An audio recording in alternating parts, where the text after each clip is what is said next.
যে বর্গ বা স্কয়ার বেস ধরলে কি করবেন, এটি 600 বেস ধরবেন, এটি 700 বেস ধরবেন, হয়ে গেল। এবার আমরা কি করব, কত বেশি রয়েছে, 66 বেশি রয়েছে, তাই 666 সঙ্গে 66 যোগ করে ফেলুন, কত হচ্ছে সংখ্যাটা 732।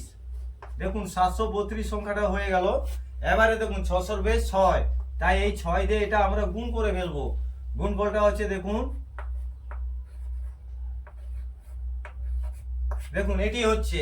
এবার আমরা কি করব, এই যে মূল সংখ্যাটা রয়েছে, এই প্রথম যে দুটি সংখ্যা রয়েছে জাস্ট যোগ করে ফেলবো, তাহলে দেখুন এর সঙ্গে যোগ করে ফেলুন, দেখুন সংখ্যাটা দাঁড়ালো, দেখুন এটা হচ্ছে প্রথম উত্তর, এখানে এটি করে ফেলুন।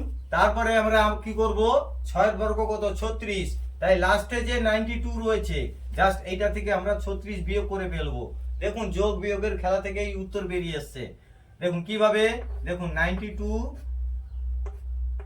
36 বাদ দিয়ে দিন, দেখুন 56 হচ্ছে। দেখুন এখানে ফাইনাল উত্তর হবে 56। দেখুন ঝটপট উত্তর বেরিয়ে এলো তো। এরপরেরটা দেখুন,